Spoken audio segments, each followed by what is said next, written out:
Vamos a empezar con las exposiciones. Ya le voy a dar para que comparta. Listo.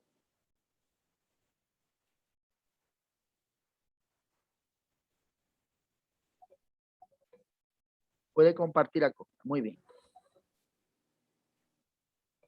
Hermano, un ratito que me están llamando, un ratito. Ok.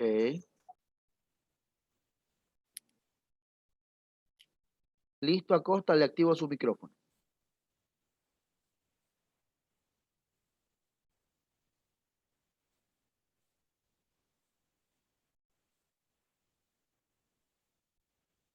Acosta, le activo su micrófono. Ya, listo. Okay. Ya. Bueno, mi tema es formación del Estado ecuatoriano. Soy de primero contabilidad y vamos a empezar con la introducción. Dice, la conquista española empezó a partir de que se comenzó a regar la voz de que en el país existía un supuesto tesoro del Inca Atahualpa y Sebastián de Belalcázar.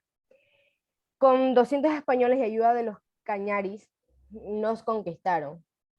El 24 de mayo de 1822, en la batalla del Pichincha, el territorio correspondiente al Real Audiencia de Quito quedó en libertad. El 25 de mayo de 1822, Sucre entró con su ejército en la ciudad de Quito, donde el gobierno de Colombia llamaba Departamento de Quito, al considerado como parte integral de la República de Colombia desde su creación el 17 de diciembre de 1819. En 1822, Ecuador se une a la Gran Colombia y estaba determinada por la unión de los países. Colombia estaba Venezuela y Ecuador. Esto se dio para ayudar a terminar la independencia. La Gran Colombia fue uno de los grandes deseos de Simón Bolívar para la unión de los pueblos sudamericanos, pero lamentablemente se disolvió tras el abandono de Venezuela que impulsó luego a Ecuador también. Secuencialmente, en 1830 terminó la Gran Colombia y de esa manera se refundó la Constitución. El presente trabajo pretende dar a entender de forma clara, detallada y sencilla el proceso a través del cual se dio la formación del Estado ecuatoriano, el cual se debe a diversos factores que se representarán en este contexto. ¿Cómo fue el proceso de formación del Estado ecuatoriano? Cuando llegaron los españoles en el imperio, estaba sumergido en una crisis civil entre dos hijos del fallecido Guayana Capac, ya que sucede que, déjenme ver aquí, no puedo, ya hice, Ninan Cuyochi también había fallecido sin haber un sucesor para el trono Huáscar, y Atahualpa pelearon por el control del imperio. La guerra le ganó a Atahualpa y, llegado desde un lugar desconocido, en Cajamarca, Francisco Pizarro atrajo a Atahualpa a una emboscada y por traición lo hizo prisionero el 16 de noviembre de 1532. Atahualpa es encarcelado por los españoles a pesar de que el Inca integró el rescate más grande de la historia. El mito cuenta que fue cuarto lleno en la totalidad de oro. El ejecutado 8 meses después por ahorcamiento el 26 de julio de 1533. Sebastián de Belalcázar, con 200 españoles a caballo y el apoyo de los cañaris, conquistó el reino de Quito. El territorio del norte fue defendido por uno de los 3 generales de Huayna Capac, Remuñahui, cuyo nombre significaba rostro de piedra, quien estuvo a punto de terminar con los hispanos, pero retiró a sus hombres de la batalla. Gracias, cuando el volcán... Acosta. Sobre el nacimiento del Estado de la República del Ecuador, siempre me han intrigado las estrategias que los padres de la patria debieron emprender para gobernar un país fragmentado desde su nacimiento, en medio del caos y la anarquía que dejaron las guerras de independencia. Aquellos pioneros criollos, de los que habla el historiador Benedict Anderson, tuvieron que enfrentar un sinnúmero de problemas y construir un país de la nada, resultado de las negociaciones políticas de las élites de Quito, Guayaquil y Cuenca.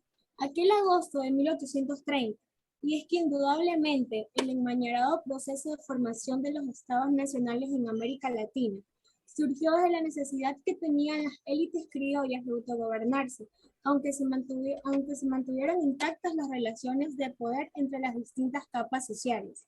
Si bien se produjo un importante cambio de poder entre las distintas capas sociales, un importante cambio sociopolítico, los criollos tuvieron que legitimar su dominio, empleando tácticas que implicaron la formación de entidades políticas, administrativas y judiciales represivas. Pero el Estado se convirtió a la par en el mayor productor de discursos destinados a sumar lealtades patrióticas y así lograr alguna cohesión social para garantizar su permanencia en el tiempo. Esto es decisivo en la formación de los estados nacionales latinoamericanos, cuyas élites criollas generaron y reprodujeron prácticas, discursos e imaginarios nacionalistas relacionados con la construcción de identidad, al tiempo que implementaron políticas que garantizaron la presencia del Estado en prácticamente todos los órdenes de la vida social.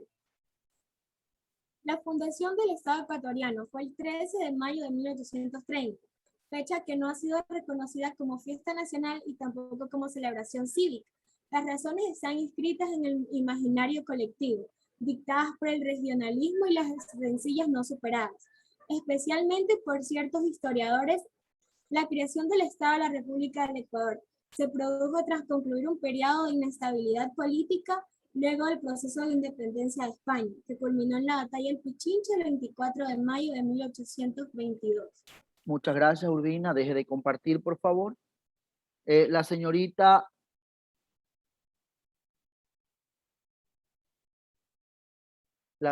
Celia, active su micrófono y comparta, por favor, sus diapositivas.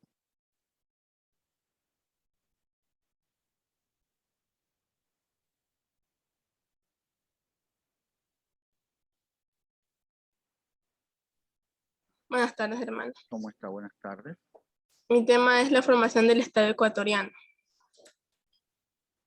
El 24 de mayo de 1822, Sucre entró con su ejército en la ciudad de Quito, donde aceptó la rendición de todas las tropas españolas establecidas en el territorio que el gobierno de Colombia llamaba Departamento de Quito, al considerarlo como parte integral de la República de Colombia desde su creación el 17 de diciembre de 1819.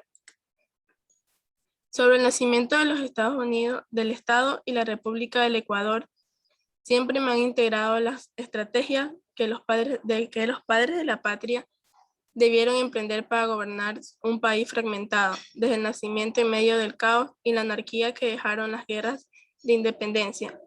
Aquellos pioneros de los que hablaba el historiador Benedict Anderson tuvieron que enfrentar un sinnúmero de problemas y construir un país de la nada, resultando de las negociaciones políticas de la Étiles de Quito, Guayaquil y Cuenca, aquel agosto de 1830. Si bien se produjo un importante cambio sociopolítico, los criollos tuvieron que legitimar su dominio, empleando tácticas que implementaron la formación de entidades políticas, administrativas y judiciales represivas. Pero el Estado convirtió a la par en el mayor productor de discursos destinados a sumar lealtades patrióticas y así lograr alguna cohesión social para garantizar su permanencia en el tiempo. Gracias. Gracias. Gracias. Por ahí veo a alguien que me ha dejado con la cámara hacia el taparé, hacia el techo. A ver, les explico algo. Bueno, no, después que escucha a todos exponer, les explico. Continúe, por favor, con el segundo tema, Revolución Liberal. Vamos con la señorita Arriaga. Vamos con la señorita Arriaga. Ya le activo su micrófono, Arriaga. Sí va a proyectar. Listo, perfecto. Ya le activo el micrófono a Arriaga. A ver, Lilibet, active su micrófono.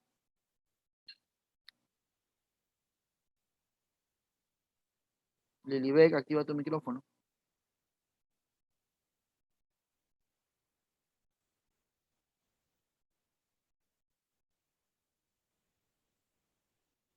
Ya, buenas tardes. Buenas tardes. Mi tema es la revolución liberal. ¿Qué es la revolución liberal?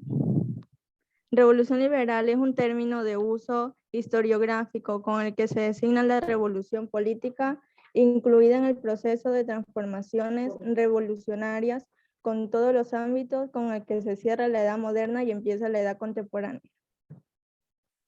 Inicio de la Revolución Liberal. La Revolución Liberal, también conocida como Guerra Civil Ecuatoriana, fue un movimiento revolucionario en contra de los gobiernos de carácter conservador e impulsado por varias facciones insurgentes lideradas por Eloy Alfaro. La revolución tiene como fecha inicial el 5 de junio de 1835. En Guayaquil, cuando Eloy Alfaro fue proclamado como jefe supremo, posteriormente Alfaro fue nominado presidente constitucional del Ecuador. Los inicios de la revolución toma en 1895 tras el ascenso al poder de Ignacio de Veintimilla y sus posteriores intenciones de declararse dictador, con lo cual varios sectores del país empezaron a formar movimientos revolucionarios en contra del gobierno. Las tropas alfaristas con apoyo conservador vencieron, tras lo cual Veintimilla fue derrocado. Sin embargo, los conservadores de 1897, lo cual lo declaró presidente constitucional. Gracias. Ya. Deje de compartir, por favor, comparta el estudiante Villena. Ya hoy no apareció, me parece.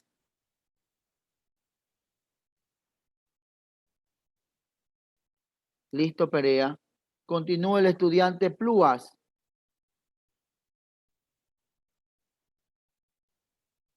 Activa tu micrófono, Néstor.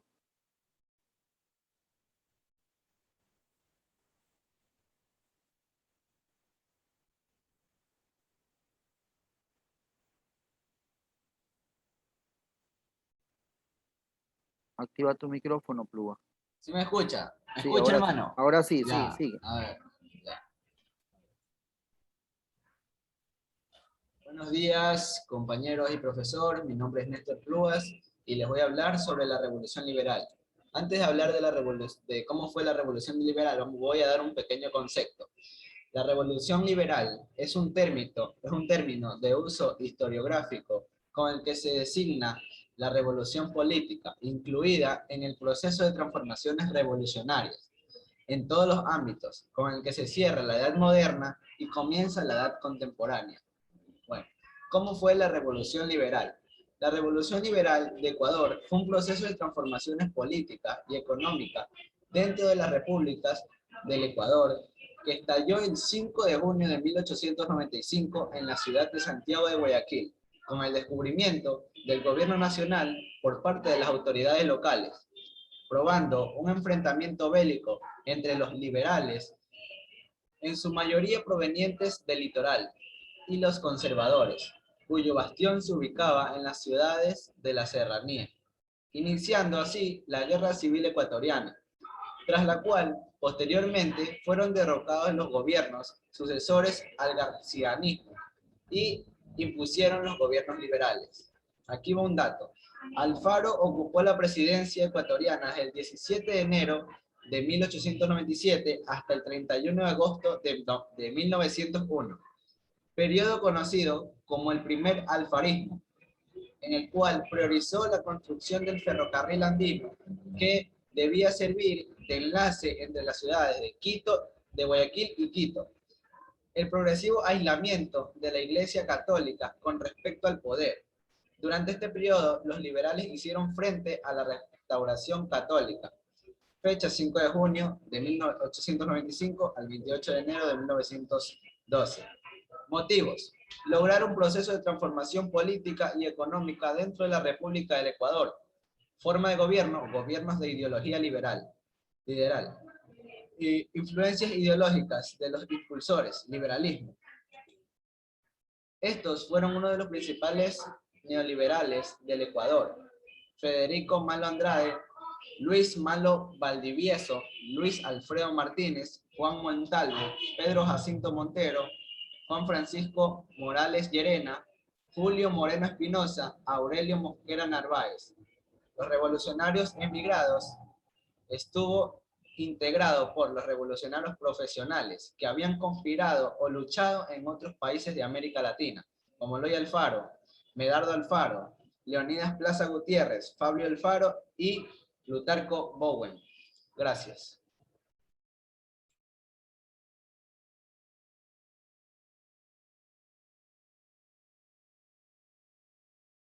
Listo, gracias. Me escucha, por favor. Dos temas que les he mandado a hablar. El primer tema fue la fundación o la formación del Estado ecuatoriano.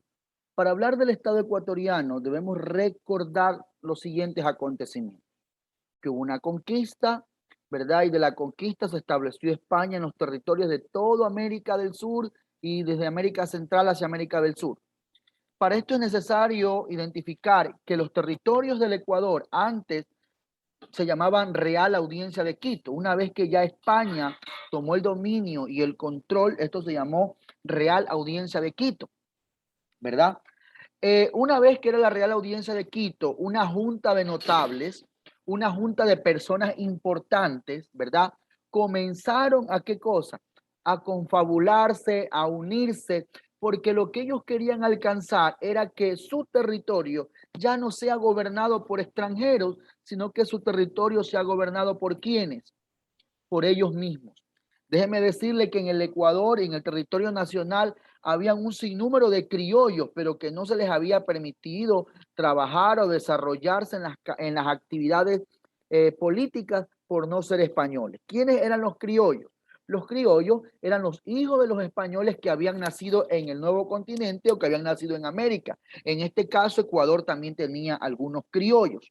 Ahora, dentro de esos criollos, muchos ya habían viajado a Europa, porque como tenían padres españoles, habían ido a Europa, habían estudiado fuera y regresaron.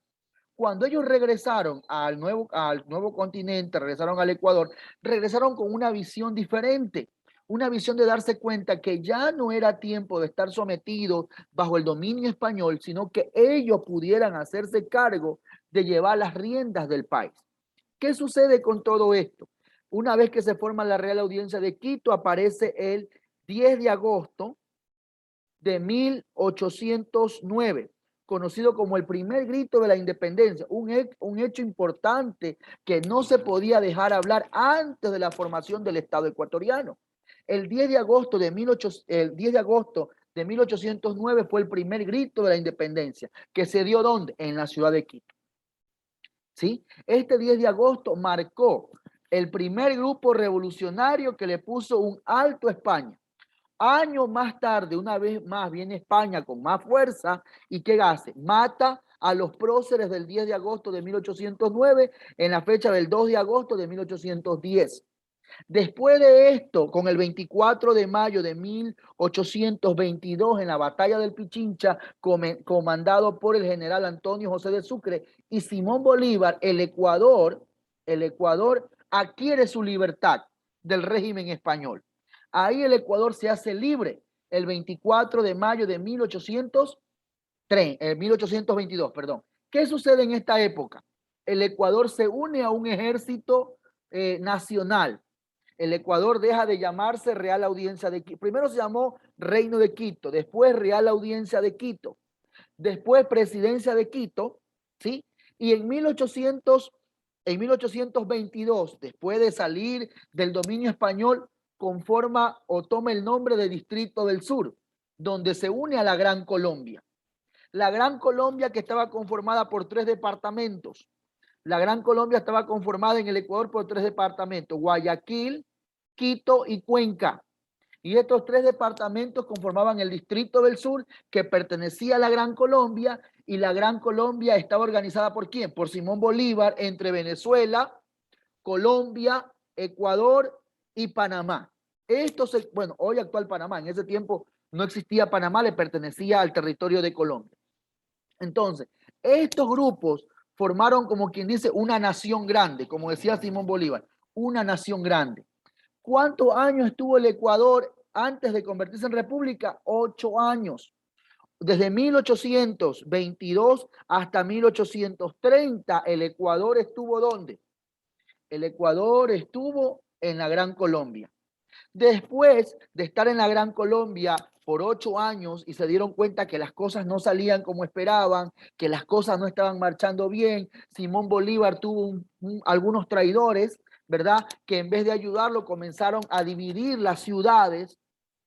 Simón Bolívar enfermó. Una de sus frases célebres es: he arado en el mar, porque el trabajo de tantos años, la libertad que trajo a muchas naciones, de nada le sirvió porque todas terminaron dándole la espalda. La Gran Colombia viene a su fin. El hecho de que la Gran Colombia llegue al fin hace que el Ecuador quede endeudado. Para 1830, cuando se reúnen, ¿verdad?, en Venezuela, todos los representantes de los diferentes distritos, de los 3 distritos, Distrito Norte, Distrito Central y Distrito del Sur, que es el Ecuador, a nosotros nos indican tarde, a nosotros nos llega el mensaje tarde. Por lo tanto, nuestro comisionado llegó tarde a la reunión. ¿Y qué pasó con los ecuatorianos? Se nos dio la mayor parte de la deuda externa, de la deuda extranjera que tenían.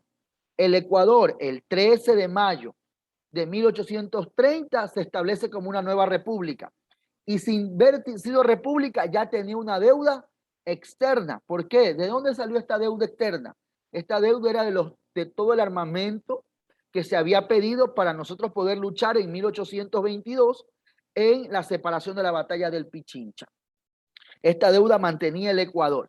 ¿Qué sucede? Una vez que se instaura el Estado ecuatoriano, el Estado asemeja a la República a unos cuantos, no a todos. Recordemos que para ser ciudadano en el Ecuador tenía que tener mínimo 22 años de edad, una cantidad de 300 pesos en su cuenta, ser casado o tener un cargo de prestigio. Mientras tanto, no podía ser ecuatoriano. Solamente eran ecuatorianos los varones.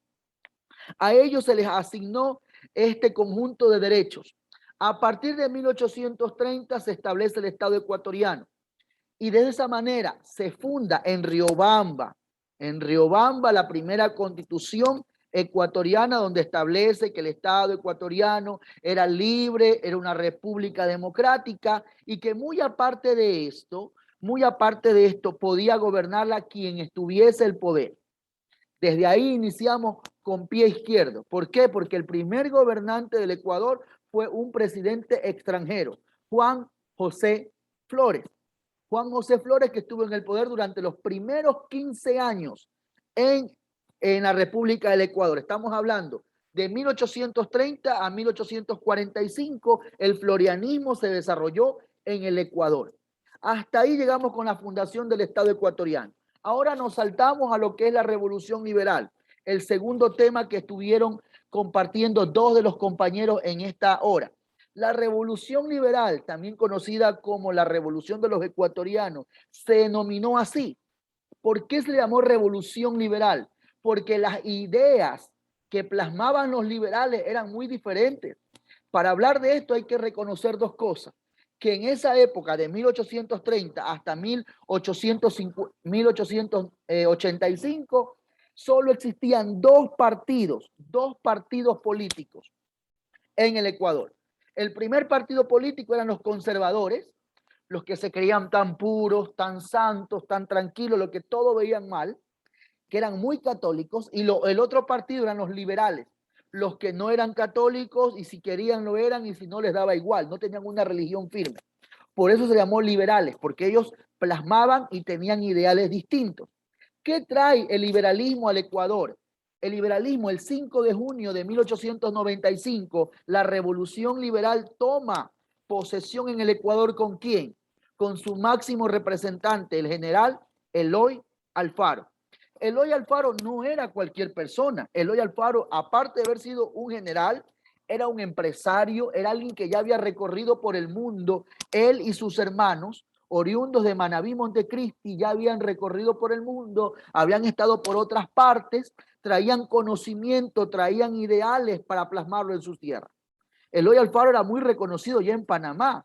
Eloy Alfaro tenía la empresa de sombrero de paja toquilla.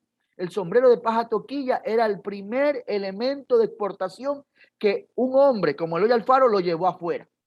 Un implemento de vestimenta, ¿no? Porque servía. Ese sombrero de paja toquilla que es un sombrerito de color beige, que por lo general tienen que conocerlo algunos de ustedes. Ese sombrerito famoso de Paja Toquilla se lo conocía como el sombrero de Panamá, pero no era sombrero de Panamá. El sombrero se hizo en el Ecuador, en la ciudad de Montecristi. Esto le permite a Eloy Alfaro que él salga a viajar, exporte sombrero y sea reconocido en otras partes, y él se relacionó con otros gobiernos y se dio cuenta que era lo que necesitaba el Ecuador. Cuando Eloy Alfaro impone la revolución liberal a partir de 1895, porque duró hasta 1912, ¿sí? Finalizó el siglo XIX e inició el siglo XX con la revolución liberal. 12 años después de 1912, se termina la revolución liberal. Fue una etapa larga, pero fue muy importante para el Ecuador porque trajo cambios. Uno de los primeros cambios que trajo la revolución liberal fue que estableció un gobierno moderno, un gobierno diferente, un gobierno de las mayorías, no un gobierno de unos cuantos como se estaba acostumbrado, un gobierno del grupito, no, este gobierno fue del pueblo. Por eso se llamaba liberal, porque él permitió que el pueblo, que todos los hombres tomaran decisiones, que las mujeres trabajaran. Incluso en la revolución liberal, la primera mujer ecuatoriana es sometida a votación en el gobierno de Eloy Alfaro. Eso ya lo verán en quinto año, ustedes lo verán cuando hablemos del voto y el sufragio. En la revolución liberal, la mujer es tomada en cuenta. Antes no se hacía esto. ¿Qué más instauró la revolución liberal? Ella instauró que el Estado era laico. ¿Qué quería decir que el Estado era laico? Que el Estado no tenía ninguna religión específica. El Estado no tenía ninguna religión específica. Los gobiernos que habían estado antes de Eloy Alfaro sometían a la población que todos tenían que ser católicos. Si alguno no era católico, estaba en contra de las leyes del Estado ecuatoriano. Recordemos que el general Juan José Flores, ¿sí? Diego Noboa y Camaño, Gabriel García Moreno, que fue el primer iniciador del ferrocarril, todos estos eran católicos, por lo tanto establecieron que el Estado ecuatoriano tenía una sola religión, que era el catolicismo. Llega Eloy Alfaro en 1895, implanta el liberalismo y hace que no haya una religión en el Estado. Que el Estado podía tener cualquier religión, los ecuatorianos podían seguir cualquier denominación o gusto religioso. Nadie le podía prohibir. No solo eso, sino que Eloy Alfaro establece tipos de autoridades, crea el primer registro civil. En 1900 se crea el primer registro civil con la finalidad de ¿qué cosa? De que todos los ecuatorianos pudieran tener sus cédulas de identidad, sean identificados, sus hijos al nacer sean inscritos en una institución estatal para poder llevar un control de las personas. Entonces, démonos cuenta cuán diferente fue la fundación del Ecuador, ¿verdad? Que aunque aparentemente el Ecuador era republicano, era democrático, era libre, pero no había la libertad que se adquirió a partir de la revolución liberal de Eloy Alfaro. Por esa razón, son dos temas de vital importancia que debíamos nosotros de conocer. Ahora sí, les llamo la atención de manera personal a todos. Cuando usted exponga, no trate de copiar y pegar de la página de internet, porque se nota claramente, por ahí en una de las exposiciones leía la recomendación que hacía el escritor, no era él, era el escritor que había notado eso. Entonces, cuando usted investigue, por favor, investigue, lea, haga sus diapositivas. Yo no le exijo que me ponga tanto texto, puede poner imagen para que se pueda guiar. Para los próximos que le toque exponer en la otra clase, el otro miércoles, debe tener una excelente exposición, una excelente preparación. Han tenido casi 7 días para trabajar. Para todos este llamado de atención, al que expuso y el que no expuesto. ¿Alguna pregunta, por favor? Alguien me pregunta, él era de aquí, ¿a qué se refiere, señor Yuilema? ¿Quién era de aquí, Anthony? ¿A quién te estás refiriendo? A Eloy Alfaro, me estaba refiriendo a Eloy Alfaro, si era de aquí, porque para que uno de tanta, o sea, uno sea tan bueno con alguien o con alguna nación es porque nació aquí, se crió aquí, se llevó bien con todos, así. Ya, Eloy Alfaro era oriundo de la ciudad de Manabí, Montecristi. Ahí nació Eloy Alfaro, Manabí, Montecristi. Por eso que en el año 2008 el presidente Rafael Correa Delgado, Eloy Alfaro fue el bisabuelo Eloy Alfaro fue el bisabuelo del presidente Rafael Correa Delgado. Por eso que cuando él en el 2008 establece una nueva constitución, la constitución del 2008 crea la sede ¿dónde? De la asamblea, en la ciudad de Montecristi, Manabí. Ahí se creó la primera sede de la constitución del 2008. Hoy es en Quito, pero en ese tiempo se la elaboró ¿a dónde?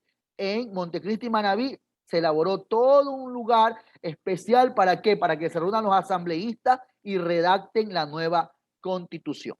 ¿Alguna otra pregunta? ¿Cuál es la actividad? Me pregunta alguien. Yo ya indiqué, o entró atrasado o no me escuchó. La actividad era hacer resumen de los dos temas que hablaron los compañeros o de lo que hablé yo, que podía haber sacado también de lo que yo hablé. ¿Alguna otra pregunta? Ninguna. Bueno, hasta ahí nos quedamos, señores estudiantes. Ya mismo le hago llegar los temas.